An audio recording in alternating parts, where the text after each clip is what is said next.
আমি এখন বর্তমানে আছি আমার প্রাণের শহর রাজশাহীর মোহনপুর ফ্লাইওভারের কাছাকাছি 14 পাই। এটা বিহাস গেট বলে।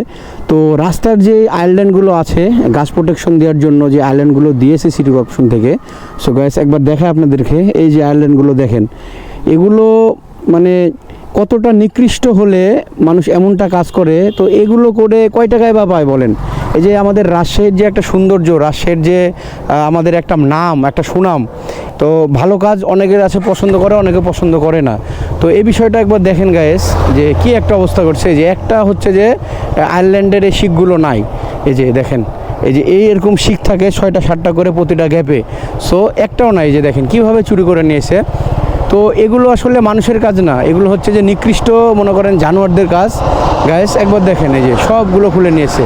তো এগুলো করলে কত, এই যে এগুলোতে আবার আছে মাঝে মাঝে। তো এগুলো তো আর বাইরে থেকে কেউ করে না, তাই না? এগুলো রাজশাহী সিটি কর্পোরেশনের মানুষই করে, প্লাস হচ্ছে যে স্থানীয়দের কাজ, যারা কিনা আপনার বিভিন্ন মাদকের সাথে জড়িত আছে, নেশাভান করে, হ্যাঁ, তাদের হচ্ছে এই কাজগুলো।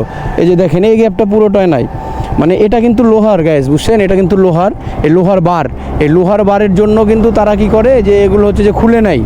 এই লোহার বারের জন্য তারা হচ্ছে যে এগুলো খুলে নেয়, নেওয়ার পরে মনে করেন যে এগুলো হচ্ছে যে বিক্রি করে তারা মনে করেন যে বিভিন্ন ধরনের মাদকদ্রব্য নেশা সেবন করে।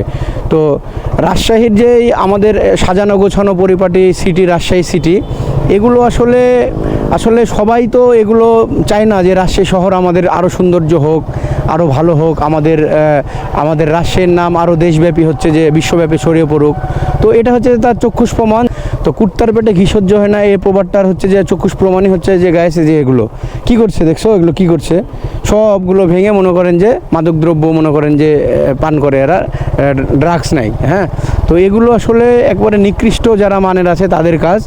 তো এখানে এই পাশে আবার দেখেন গোটাটাই নাই, পুরাটাই নাই। এই যে এই পাশের যে রেলিং, মেন রেলিং, এই মেন রেলিংটা ও পাশে নাইকো, এই যে নাই, শেষ করে দিয়েছে, ক্যামেরায় দেখা যাচ্ছে কিনা শেষ। তো এগুলো আসলে রাজশাহী সিটি কর্পোরেশনের সম্পদ। এগুলো তো রাজশাহী সিটি কর্পোরেশন চাইলে 24 ঘন্টা এগুলো হচ্ছে যে প্রোটেকশন দিতে পারে না, এগুলো খেয়াল রাখতে পারে না। কেননা এগুলো তো রাজশাহী সিটি কর্পোরেশনের সম্পদ, মানে আমাদের সম্পদ, আমাদের রাজশাহীবাসীর কিন্তু দায়িত্ব এগুলো রক্ষণাবেক্ষণ করা, এগুলো হচ্ছে যে দেখভাল করার দায়িত্ব আমাদেরও আছে। সো এই কাজগুলো যারা করে তাদেরকে যদি কেউ কখনো ধরতে পারেন, অবশ্যই দৃষ্টান্তমূলক শাস্তির দাবি জানাচ্ছি আমি। এবং আপনারা নিজ নিজ জায়গা থেকে গাইস এগুলো কিন্তু একটু দেখবেন। এটাতে কিন্তু আমরা খুব পিছিয়ে যাচ্ছি, মানে আমাদের কিন্তু এই কাজগুলোতে কিন্তু আমাদের মান ক্ষুণ্ণ হচ্ছে গাইস, এই কাজগুলোতে আমাদের মান ক্ষুণ্ণ হচ্ছে। এগুলো কখনো একটা সুস্থ মস্তিষ্কের মানুষের কাজ হতে পারে না। এগুলো যারা সেসকি চোর আছে, যাকে বলে সেসকি চোর, হ্যাঁ, তাদের হচ্ছে যে কাজ। ওরা হচ্ছে যে কী করে, এই জিনিসগুলো বিক্রি করে আমাদের রাষ্ট্রের মান ক্ষুণ্ণ করছে। এই যে এটাতে এখানে আবার পুরোটা নাই, পুরোটা গ্যাপ, এখানে পুরোটাই গ্যাপ।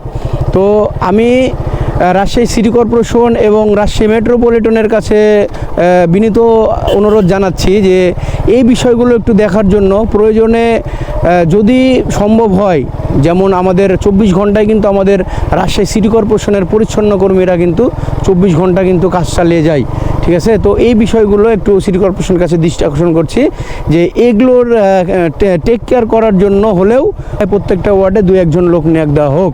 কেননা এগুলো আমাদের রাষ্ট্রের মান ক্ষুণ্ণ করছে। তো এই কাজগুলোতে কিন্তু আমরা লজ্জিত। তো বিষয়টা একটু দেখবেন আশা করি। সো গাইস, আপনি যদি রাজশাহীর একজন বাসিন্দা হয়ে থাকেন, অবশ্যই ভিডিওটি শেয়ার করে দেবেন যেন ঊর্ধ্বত কর্মকর্তাদের কাছে পৌঁছায় এবং তারা এই বিষয়গুলোতে কোনো পদক্ষেপ নেয়। যদি এগুলো মানে শুরুতেই যদি এগুলো পদক্ষেপ না নেয় গাইস, তাহলে কিন্তু এগুলো যা আছে সব কিছুই কিন্তু বিলুপ্ত হয়ে যাবে, সব কিছু কিন্তু শেষ করে দেবে এই হচ্ছে যে কালপিটরা।